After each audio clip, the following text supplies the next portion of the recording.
Hello दोस्तों, स्वागत है आप सभी का आपके अपने यूट्यूब चैनल किशोर सर में। तो आज मैं यूपी पीएससी समीक्षा अधिकारी एवं सहायक समीक्षा अधिकारी चयन परीक्षा के प्रैक्टिस सेट के सेकंड पार्ट को आप सभी के सम्मुख प्रस्तुत कर रहा हूं। आशा करते हैं कि हमारी ये वीडियो आप सभी के लिए बहुत ही ज़्यादा लाभप्रद होगी और इस प्रैक्टिस सेट के माध्यम से आप परीक्षा को ज़्यादा से ज़्यादा शानदार तरीके से हल कर सकते हैं। तो चलिए बिना देरी के इस वीडियो को शुरू करते हैं ताकि आपकी परीक्षा की तैयारी अच्छे से हो सके। तो आइए बढ़ते हैं सेकंड पार्ट की ओर। प्रथम पार्ट में आप सभी को क्वेश्चन 70 तक हमने हल करा दिया था। अब क्वेश्चन 71 से देखते हैं। तो चलिए प्रश्न नंबर 71 देखते हैं। तो प्रश्न 71 देखते हैं। प्रश्न 71 दिया गया है कि निम्नलिखित में से कौन सी विधियां भारत के लोक वित्त संसदीय नियंत्रण रखने के काम आती हैं। तो यहाँ पर हमें बताना है कि निम्नलिखित में से कौन सी विधियां भारत के लोक वित्त पर संसदीय नियंत्रण रखने के काम आती हैं। तो इसका पहला विकल्प दिया गया है नंबर 1 कथन दिए गए हैं कि संसद के सम्मुख वार्षिक वित्तीय विवरण का प्रस्तुत किया जाना। तो नंबर 1 दिया गया है संसद के सम्मुख वार्षिक वित्तीय विवरण का प्रस्तुत किया जाना। नंबर 2 दिया गया है कि विनियोजन विधेयक के पारित होने के बाद ही भारत की संचित निधि से मुद्रा निकाल पाना। और तीसरा कथन दिया गया है कि अनुपूरक अनुदानों तथा लेखानुदान का प्रावधान। चौथा दिया गया है कि संसदीय बजट कार्यालय द्वारा समष्टिगत आर्थिक पूर्वानुमानों तथा व्यय हेतु सरकार के कार्यक्रम का एक नियतकालिक अथवा कम से कम मध्यवर्षीय पुनरावलोकन। और पांचवा नंबर दिया गया है कि संसद में वित्त विधेयक का प्रस्तुत करना। तो ये 5 कथन दिए गए हैं और हमें इन कूटों के आधार पर इसका सही उत्तर का चयन करना है। तो देखते हैं कूट यहाँ पर दिया गया है। नंबर 1 1 2 3 और 5। दूसरा दिया गया है 1 2 और 4। तीसरा दिया गया है 3 4 और 5। और डी नंबर यानी चौथा दिया गया है उपरोक्त में से सभी। तो इसका सही आंसर होगा आंसर नंबर देखते हैं। इसका सही आंसर होगा विकल्प नंबर ए। तो सही आंसर ए की ओर जाएगा 1 2 3 और 4। तो एक का मतलब देखते हैं। एक का मतलब यह है कि संसद के सम्मुख वार्षिक वित्तीय विवरण का प्रस्तुत किया जाना, ये पहला हो जाएगा। दूसरा है विनियोजन विधेयक के पारित होने के बाद ही भारत की संचित निधि से मुद्रा निकाल पाना। और तीसरा बताया गया कि अनुपूरक अनुदानों तथा लेखानुदान का प्रावधान। और इसके बाद पांचवा है संसद में वित्त विधेयक का प्रस्तुत किया जाना। तो ये 4 कथन हैं जिसके द्वारा संसदीय नियंत्रण रखने के काम आती हैं। यानी ये भारत के लोक वित्त पर संसदीय नियंत्रण रखने के काम आती हैं 4 विधियां। चलिए प्रश्न नंबर 72 की ओर बढ़ते हैं। प्रश्न 72 देखते हैं। तो प्रश्न 72 दिया गया है कि निम्नलिखित विशेषाधिकारों में से कौन से भारत के संविधान द्वारा राज्यसभा को प्रदान किए जाते हैं। तो हमें बताना है कि कौन से भारत के संविधान द्वारा राज्य के सभा को अर्थात संविधान द्वारा राज्यसभा को प्रदत्त किए जाते हैं। तो यहाँ पर विकल्प ए दिया गया है कि राज्य का वर्तमान राज्य क्षेत्र परिवर्तित करना और राज्य का नाम परिवर्तित करना। तो विकल्प ए दिया गया है कि राज्य का वर्तमान क्षेत्र परिवर्तित करना और राज्य का नाम परिवर्तित करना। और विकल्प बी दिया गया है कि संसद को राज्य सूची में नियम बनाने और एक अथवा एकाधिक अखिल भारतीय सेवाओं का सृजन करने हेतु सशक्त बनाने के लिए एक प्रस्ताव पारित करना। तो ये दूसरा दिया गया है। और दिया गया है तीसरा कि राष्ट्रपति की निर्वाचन प्रक्रिया में संशोधन करना और राष्ट्रपति की सेवानिवृत्ति के पश्चात उसकी पेंशन निर्धारित करना। और चौथा दिया गया है कि चुनाव आयोग के क्रियाकलापों का निर्धारण करना और चुनाव आयुक्तों की संख्या निर्धारित करना। तो इसका सही आंसर होगा विकल्प नंबर बी। जो सही आंसर होगा कि भारत के संविधान द्वारा राज्यसभा को प्रदत्त किए जाते हैं, तो वो है संसद को राज्य सूची में नियम बनाने और एक अथवा एकाधिक अखिल भारतीय सेवाओं का सृजन करने हेतु सशक्त बनाना। प्रश्न 73 की ओर बढ़ते हैं। प्रश्न 73 दिया गया है कि निम्नलिखित कथनों पर विचार कीजिए। तो निम्नलिखित कथनों पर विचार करना है। पहला दिया गया है संघ राज्य क्षेत्रों का राज्यसभा में प्रतिनिधित्व नहीं होता है। तो पहला ये दिया गया है कि संघ राज्य क्षेत्रों का राज्यसभा में प्रतिनिधित्व नहीं होता। दूसरा दिया गया है निर्वाचन झगड़ों का निर्णय करना मुख्य निर्वाचन आयुक्त के अधिकार क्षेत्र में है। तीसरा दिया गया है कि भारत के संविधान के अनुसार संसद में केवल लोकसभा और राज्यसभा होती हैं। तो यहाँ पर उपरोक्त में से कौन सा या कौन से कथन सही हैं? तो हमें बताना। विकल्प ए दिया गया है केवल एक, विकल्प बी दिया गया है 2 और 3, विकल्प सी दिया गया है 1 और 3 और विकल्प डी दिया गया है इनमें से कोई नहीं।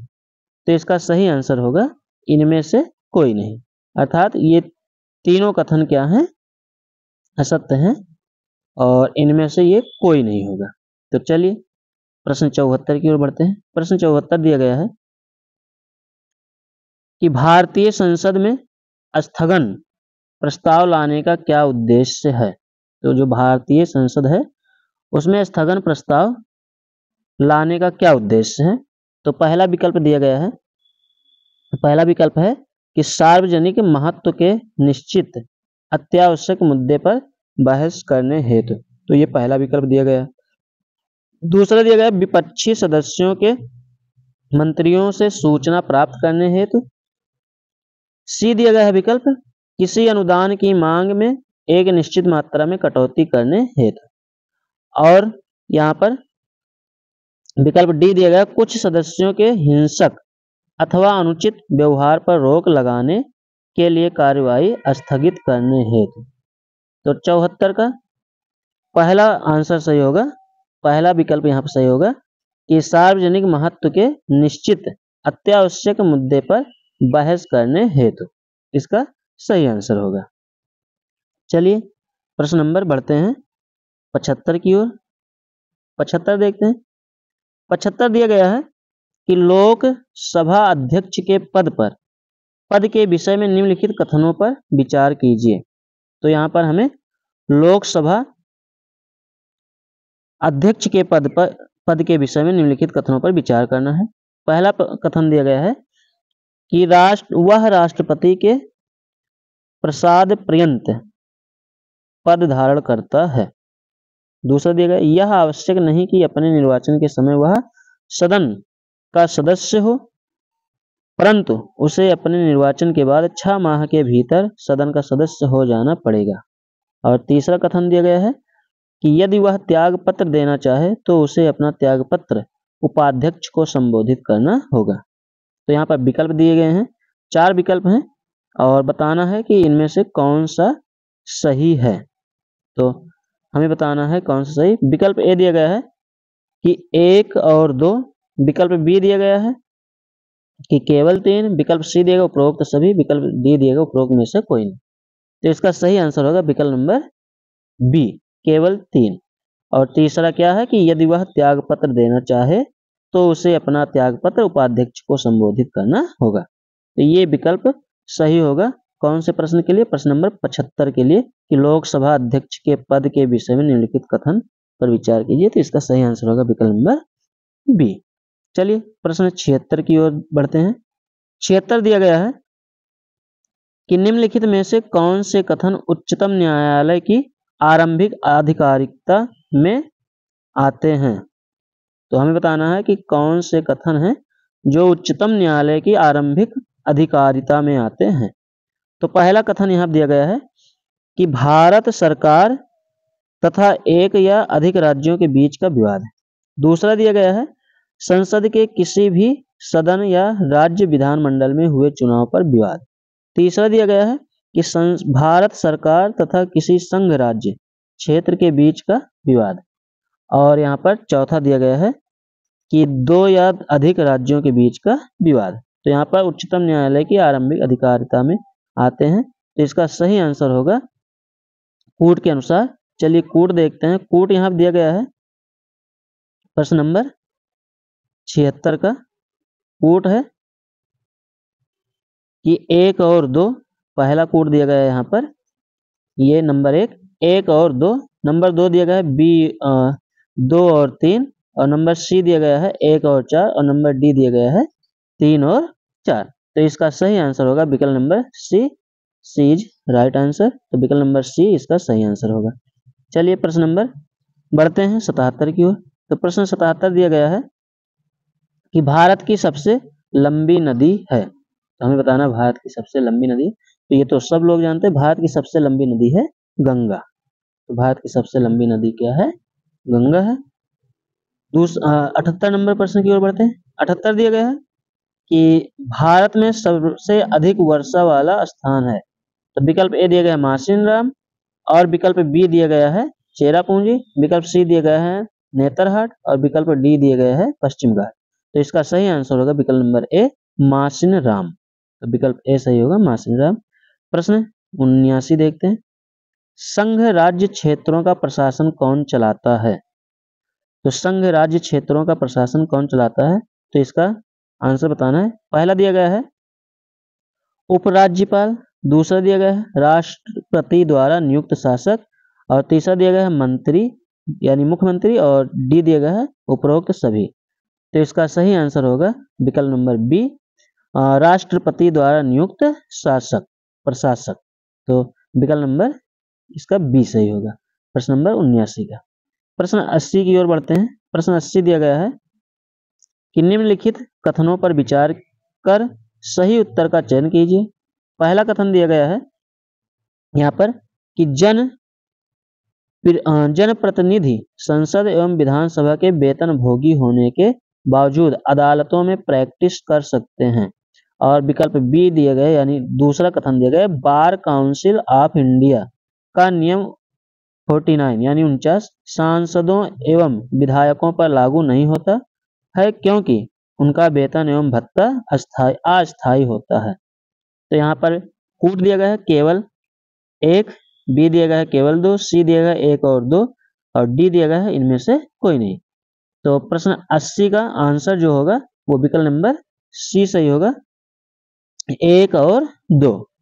तो यानी 1 और 2 ये दोनों विकल्प यहाँ पर दोनों कथन सही होंगे। प्रश्न 81 की ओर बढ़ते हैं। प्रश्न 81 दिया गया है कि निम्नलिखित में से कौन सी बातें भारत में विदेशी प्रत्यक्ष निवेश में समाविष्ट होंगी? तो पहला कथन दिया गया है यहाँ पर कि भारत में विदेशी कंपनियों की सहायक कंपनियां। तो नंबर 1 दिया गया है भारत में विदेशी कंपनियों की सहायक कंपनी। बी दिया गया है दूसरा कथन भारतीय कंपनियों में बहुसंख्यक विदेशी इक्विटी धारण। और तीसरा दिया गया विदेशी कंपनियों द्वारा अनन्य रूप से वित्त पोषित कंपनियां। और चौथा दिया गया पोर्टफोलियो निवेश। तो यहाँ पर कोड के अनुसार इसका सही उत्तर का चयन करना है।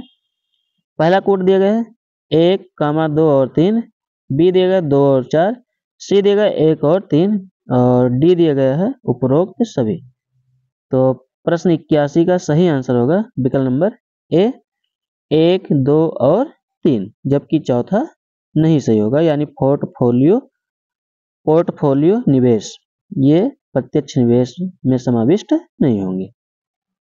प्रश्न 82 की ओर बढ़ते हैं। प्रश्न 82 दिया गया है कि निम्नलिखित कथनों पर विचार कीजिए। किसी मुद्रा का अंतरराष्ट्रीय बाजार में मूल्य नंबर 1 विश्व बैंक निर्धारित करता है। नंबर 2 संबंधित देश द्वारा प्रदत्त वस्तुओं या सेवाओं की कितनी मांग है से निर्धारित होता है। तीसरा दिया गया है संबंधित देश की सरकार की स्थिरता से निर्धारित होता है।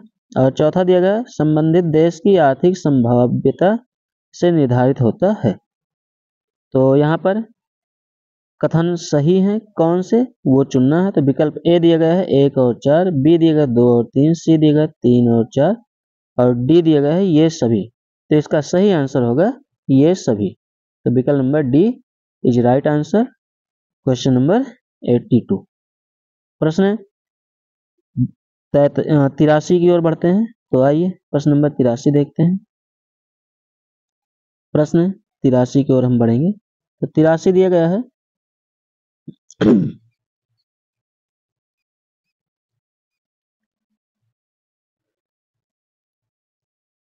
प्रश्न 83 है कि प्राचीन भारत में देश की अर्थव्यवस्था में अत्यंत महत्वपूर्ण भूमिका निभाने वाली श्रेणी संगठन के संदर्भ में निम्नलिखित में से कौन सा या कौन से कथन सही हैं। तो यहाँ पर 3 कथन दिए गए हैं और उनका आंसर कोड के रूप में दिए गए। पहला दिया गया है कि प्रत्येक श्रेणी, पहला कथन दिया गया प्रत्येक श्रेणी राज्य की एक केंद्रीय प्राधिकरण के साथ पंजीकृत होती थी और प्रशासनिक स्तर पर राजा उनका प्रमुख होता था। दूसरा दिया गया है श्रेणी ही वेतन, काम करने के नियमों, मानकों और कीमतों को सुनिश्चित करती थी। और तीसरा कथन दिया गया श्रेणी का अपने सदस्यों पर न्यायिक अधिकार होता था। तो कोड दिया गया है ए नंबर दिया गया 1 और 2, बी दिया गया केवल 3, सी दिया गया है 2 और 3 और डी दिया गया ये सभी। तो प्रश्न 83 का सही आंसर होगा विकल्प नंबर सी 2 और 3। तो दूसरा और तीसरा ये सही होगा विकल्प नंबर सी। आइए देखते हैं प्रश्न 84। प्रश्न 84 दिया गया है कि विश्व बैंक से ऋण के रूप में सहायता से ICAR द्वारा राष्ट्रीय कृषि अभिनव परिवर्तन परियोजना चलाई जा रही है। इसके कितने घटक हैं। तो यहाँ पर हम बताएंगे आप सभी को कि केवल एक घटक, बी दिया गया है 2 घटक, सी दिया गया है 3 घटक और डी दिया गया है 4 घटक। तो इसका सही आंसर होगा विकल्प नंबर डी 4 घटक होंगे, अर्थात विकल्प नंबर डी सही आंसर होगा। प्रश्न 85 देखते हैं 85 नंबर। तो भुगतान संतुलन में निहित होता है। तो विकल्प ए दृश्य व्यापार, बी अदृश्य व्यापार, सी ऋण और डी ये सभी। तो इसका सही आंसर होगा विकल्प नंबर डी ये सभी। दृश्य, अदृश्य और ऋण सभी भुगतान संतुलन में निहित होते हैं। प्रश्न 86 की ओर बढ़ते हैं। प्रश्न 86 दिया गया है कि अब पैकेजिंग यानी संवेष्टन की महत्ता बढ़ गई है क्योंकि। तो यहाँ पर ए दिया गया विकल्प यह उत्पादों को सुरक्षा प्रदान करता है, बी दिया गया है यह उत्पादों को आकर्षक बनाता है, सी दिया गया यह उत्पादों की विश्वसनीयता बढ़ाता है और डी दिया गया उपरोक्त सभी। तो इसका सही आंसर होगा विकल्प नंबर डी उपरोक्त सभी। विकल्प नंबर डी सही होगा उपरोक्त सभी। 87 की ओर बढ़ते हैं। बैंक दर वह दर है जिस पर नंबर 1 विकल्प एक बैंक पब्लिक को उधार देता है, बी दिया गया RBI पब्लिक को उधार देता है, सी दिया गया है RBI वाणिज्यिक बैंकों को उधार देता है और डी दिया गया है भारत सरकार अन्य देशों को उधार देती है। तो इसका सही आंसर होगा विकल्प नंबर सी की ओर कि RBI वाणिज्यिक बैंकों को उधार देता है। तो बैंक दर वह दर है जिस पर RBI वाणिज्यिक बैंकों को क्या देता है, उधार देता है। प्रश्न 88 की ओर बढ़ते हैं। 88 दिया गया है कि व्यय विधि के माध्यम से GNP की गणना में क्या शामिल नहीं किया जाता। तो यहाँ पर प्रश्न 88 दिया गया है कि व्यय विधि के माध्यम से GNP की गणना में क्या शामिल नहीं किया जाता। पहला विकल्प दिया गया ए, यहाँ पर ए दिया गया है कि सकल घरेलू निजी निवेश, बी दिया गया निवल विदेशी निवेश और सी दिया गया मूल्यह्रास व्यय, डी दिया गया निजी उपभोग व्यय। तो इसका सही आंसर होगा विकल्प नंबर सी मूल्यह्रास व्यय। तो विकल्प नंबर सी सही होगा मूल्यह्रास व्यय। प्रश्न 89 देखते हैं। विश्व व्यापार संगठन जिसका अंग है वह है। तो नंबर 1 अंतरराष्ट्रीय मुद्रा कोष, नंबर 2 दिया गया है संयुक्त राष्ट्र संघ, सी दिया गया है एक अमेरिकी व्यापार संगठन और डी दिया गया है गैर सदस्यों द्वारा स्थापित एक अंतर्राष्ट्रीय व्यापार संगठन। तो इसका सही आंसर होगा विकल्प नंबर प्रश्न 89 का सही आंसर विकल्प नंबर डी सही होगा, गैर सदस्यों द्वारा स्थापित एक अंतर्राष्ट्रीय व्यापार संगठन। प्रश्न 90 की ओर बढ़ते हैं और 90 देखते हैं। तो 90 दिया गया है, भारत जैसा अविकसित देश जो गतिहीनता और मुद्रास्फीति दोनों से बचने को कृत संकल्प है, को अधिक और वृद्धिशील मात्रा में जिसकी प्राप्ति के उपाय करने होंगे वह है। तो नंबर ए दिया गया है कर आय, बी दिया गया है गैर कर आय, सी दिया गया ऋण और डी दिया गया अनुदान। तो इसका सही आंसर होगा विकल्प नंबर ए कर आय। तो विकल्प ए सही होगा कर आय। चलिए प्रश्न 91 की ओर बढ़ते हैं। प्रश्न 91 देखते हैं। तो प्रश्न 91 दिया गया है कि भारत में उदार औद्योगिक नीति जिस वर्ष अपनाई गई वह था। तो 1948, 1956, 1985, 1991। तो इसका सही आंसर होगा विकल्प नंबर डी 1991। तो विकल्प नंबर डी सही होगा इसका सही आंसर 1991। प्रश्न 92 देखते हैं, मौद्रिक नीति का निर्माण भारत में कौन करता है। तो नंबर ए दिया गया है सेबी, बी दिया गया आरबीआई, डी सी दिया गया है वित्त मंत्रालय, डी दिया गया योजना आयोग। तो इसका सही आंसर होगा विकल्प नंबर बी आरबीआई। तो यहाँ पर विकल्प नंबर पी सही होगा। प्रश्न 93 देखते हैं। तो 93 दिया गया है कि यूएनडीपी समर्थन से ऑक्सफोर्ड निर्धनता एवं मानव विकास नेतृत्व द्वारा विकसित बहुआयामी निर्धनता सूचकांक में निम्नलिखित में से कौन सा या से सम्मिलित है या है। तो यहाँ पर पहला कथन दिया गया है, देखते हैं। तो पहला कथन दिया गया है यहाँ पर पारिवारिक स्तर पर शिक्षा, स्वास्थ्य, संपत्ति तथा सेवाओं से वंचन। दूसरा दिया गया है राष्ट्रीय स्तर पर क्रय शक्ति क्षमता। और तीसरा दिया गया राष्ट्रीय स्तर पर बजट घाटे की मात्रा और जीडीपी की विकास दर। तो यहाँ पर इसका सही आंसर होगा विकल्प नंबर, देखते हैं विकल्प पहले। विकल्प ए दिया गया है केवल एक, बी दिया गया है 2 और 3, सी दिया गया है कि 1 और 3, डी दिया गया ये सभी। तो इसका सही आंसर होगा विकल्प नंबर ए केवल एक। केवल एक सही होगा, अर्थात पारिवारिक स्तर पर शिक्षा, स्वास्थ्य, संपत्ति तथा सेवाओं से वंचन। प्रश्न 94 की ओर बढ़ेंगे।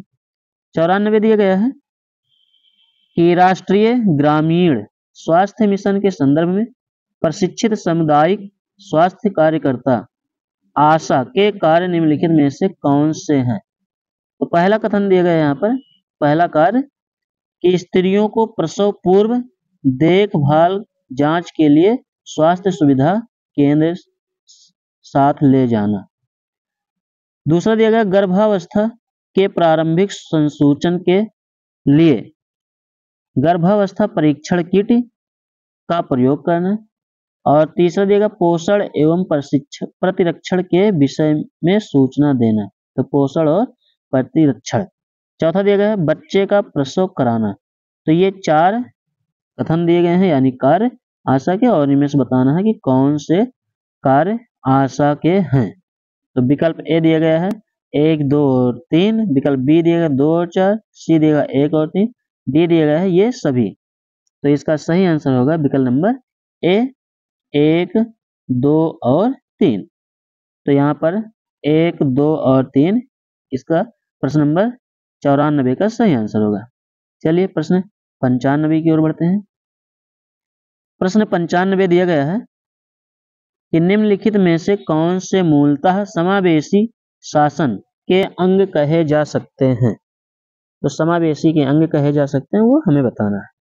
नंबर 1 गैर बैंकिंग वित्तीय कंपनियों को बैंकिंग करने की अनुमति प्रदान करना। बी दिया गया, दूसरा दिया गया सभी जिलों में प्रभावी जिला योजना समितियां संगठित करना। तीसरा दिया गया जन स्वास्थ्य पर सरकारी व्यय में बढ़ोतरी करना।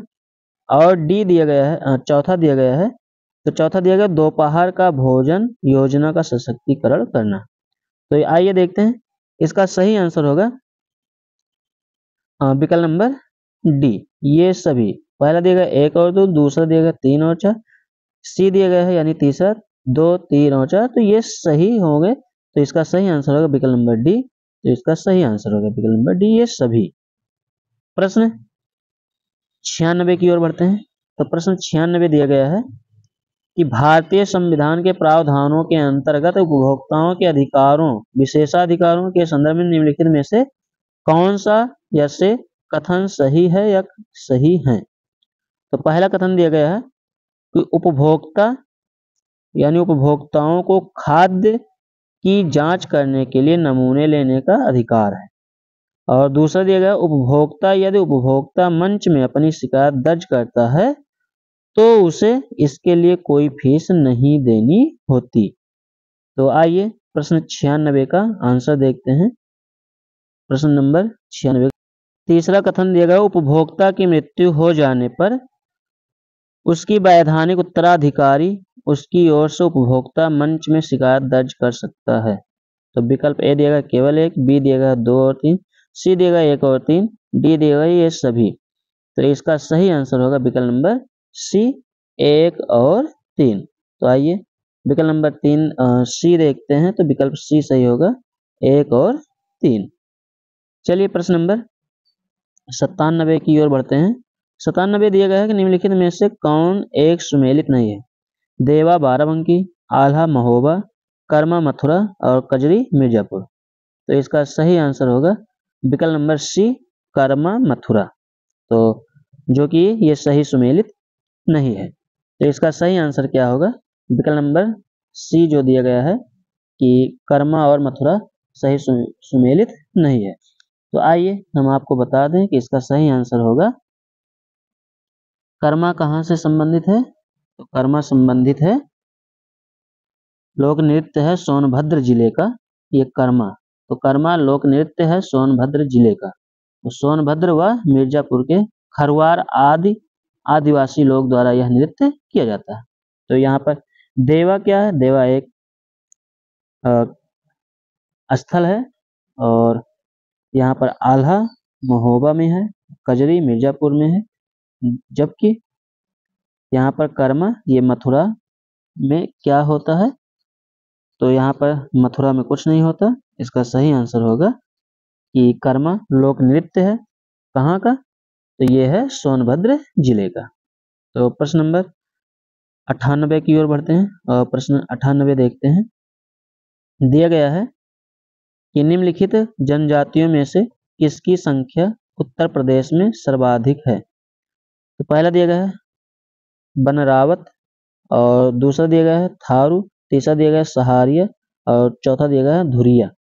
तो यहाँ पर हम देखते हैं प्रश्न नंबर 98 का सही आंसर क्या होगा। तो प्रश्न नंबर 98 का सही आंसर होगा थारू। तो विकल्प नंबर बी सही होगा, थारू। प्रश्न 99 देखते हैं कि उत्तर प्रदेश में केंद्रीय विश्वविद्यालयों की संख्या है। तो उत्तर प्रदेश में केंद्रीय विश्वविद्यालयों की संख्या है, तो उसकी संख्या है मात्र 4। तो 4 विश्वविद्यालय हैं और यहाँ देखते हैं ये 4 विश्वविद्यालय कौन कौन से हैं।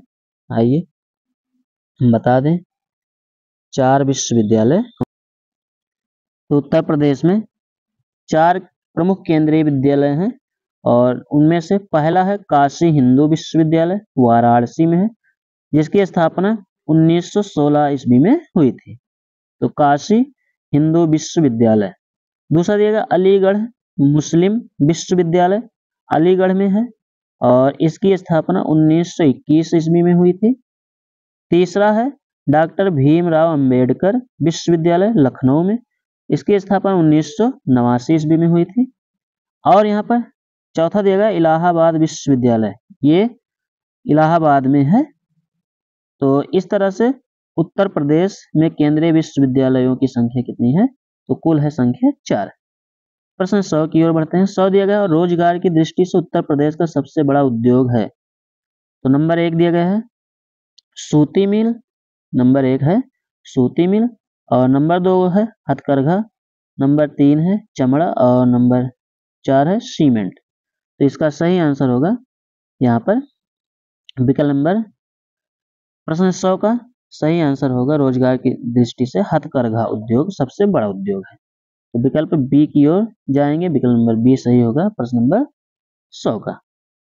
तो आइए प्रश्न नंबर 101 देखते हैं।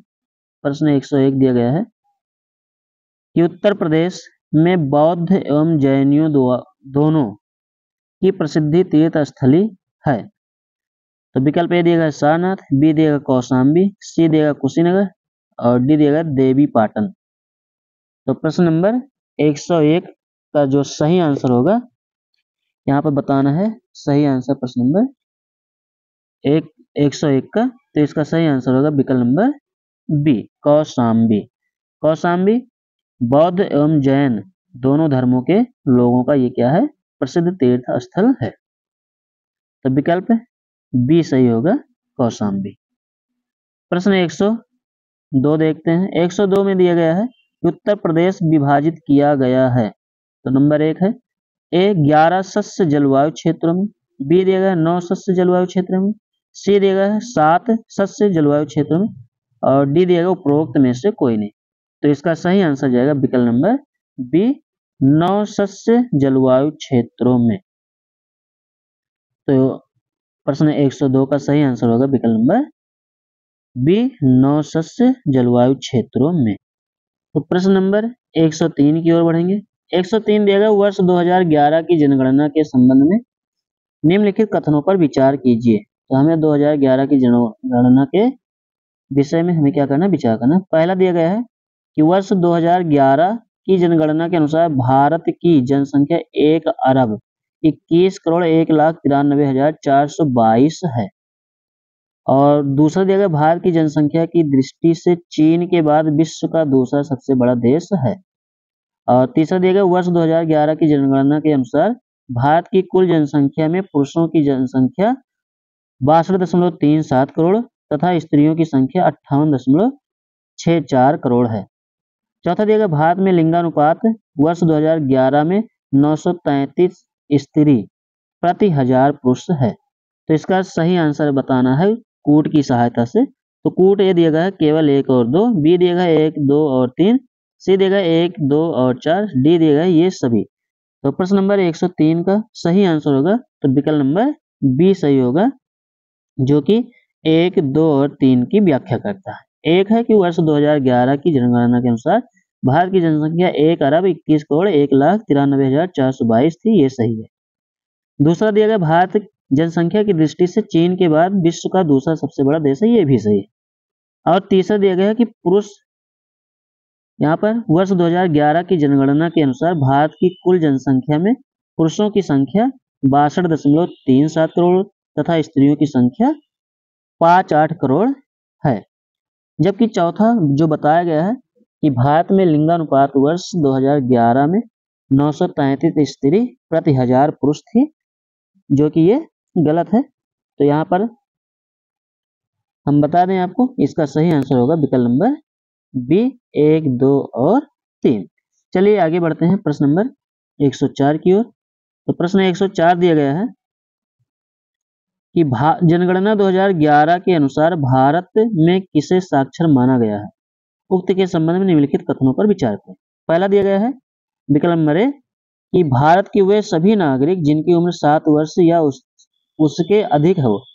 बी दिया गया है वह नागरिक जो किसी भी भाषा को पढ़ सके। और यहाँ पर आगे दिया गया कथन देखते हैं।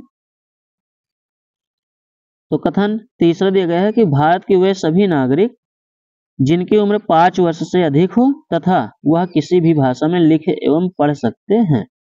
तो यहाँ पर देखते हैं, तो तीसरा कथन ये दिया गया। चौथा दिया गया है कि भारत के वे सभी नागरिक जिनकी उम्र 7 वर्ष से अधिक हो तथा वह किसी भी भाषा में लिख एवं पढ़ सकते हों। तो यहाँ पर विकल्प कोड के रूप में दिया गया है। ए दिया गया 1 और 2, बी दिया गया केवल 1, सी दिया गया है केवल 3, डी दिया गया है केवल 4। तो प्रश्न 104 का सही आंसर होगा विकल्प नंबर डी केवल 4। अर्थात भारत के वे सभी नागरिक जिनकी उम्र 7 वर्ष से अधिक हो तथा वे किसी भी भाषा में लिख एवं पढ़ सकें तो उन्हें साक्षर माना जाएगा, अन्यथा उन्हें साक्षर नहीं माना जाएगा। प्रश्न 105 की ओर बढ़ते हैं। 105 दिया गया है कि कथन ए स्त्रियों की संख्या अपेक्षाकृत कम है। आंकड़ों के अनुसार भारत में लड़कों की अपेक्षा लड़कियां प्रतिवर्ष अधिक संख्या में जन्म लेती हैं। तो यहाँ पर कारण दिया गया है भारत में लड़कों की मृत्यु दर लड़कियों की मृत्यु दर से अपेक्षाकृत अधिक है। तो कोड बताना है, कोड की सहायता से कौन सा प्रश्न सही है। तो यहाँ पर देखते हैं, आइए प्रश्न नंबर 105 का आंसर देखते हैं। तो विकल्प ए दिया गया है, ए और आर दोनों सही हैं तथा आर ए की सही व्याख्या करता है। बी दिया गया है, ए और आर दोनों सही है परंतु आर ए की सही व्याख्या नहीं है। सी देगा ए सही है किंतु आर गलत है, और डी देगा आर सही है किंतु ए गलत है।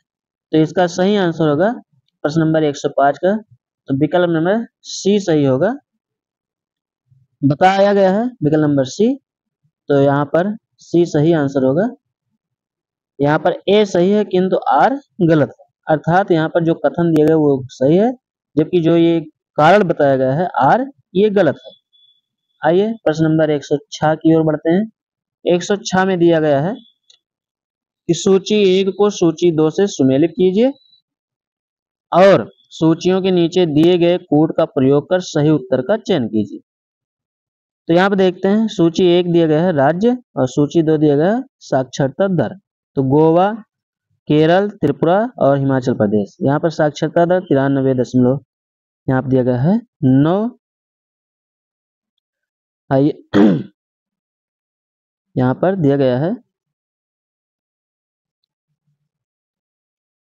93.91 और दिया गया है आगे 87.41, तीसरा दिया गया है 83.71 और चौथा दिया गया है 87.75। तो कोड दिया गया है और कोड के अनुसार हमें इसका सही आंसर का चयन करना है। तो इसका सही आंसर होगा विकल्प नंबर ए, जो कि सही आंसर होगा, यानी ए का 2 से अर्थात गोवा में 87.40 था, बी का 1 से अर्थात केरल में 93.91 था, सी का 4 से अर्थात त्रिपुरा का 87.75 और हिमाचल प्रदेश यानी डी का था 83.78। तो ये इसका सही आंसर होगा। तो इसी के साथ इस वीडियो को मैं यहीं पर ख़त्म करना चाहूँगा और इसके नए पार्ट को नेक्स्ट वीडियो में लेकर आऊँगा, ताकि आप सभी को ज़्यादा से ज़्यादा अच्छे से मैं प्रश्न को हल करा सकूं, क्योंकि इसके आगे के प्रश्न जो भी होंगे वो गणित से संबंधित होंगे और गणित को मैं आप सभी के लिए बहुत ही सरल तरीके से लगाकर बताऊंगा, जो कि परीक्षा की दृष्टि से बहुत ही महत्वपूर्ण होने वाले हैं। तो देखते हैं, इसी के साथ आप सभी से मैं अनुग्रह करूंगा कि यदि हमारे द्वारा बताए गए ये सभी प्रश्न के आंसर आप सभी को पसंद आए तो हमारी वीडियो को लाइक करें और कमेंट करके बताएं कि आप सभी को किस प्रश्न में कौन सा प्रश्न सही लगा और कौन से प्रश्न में त्रुटि है। यदि कोई त्रुटि रह गई है उसको भी कमेंट बॉक्स में कर सकते हैं, ताकि मैं अपनी वीडियो को और ज़्यादा से ज़्यादा अच्छे से त्रुटिहीन बना सकूं। तो इसी के साथ मिलते हैं नेक्स्ट वीडियो में, तब तक के लिए धन्यवाद। जय हिंद, जय भारत।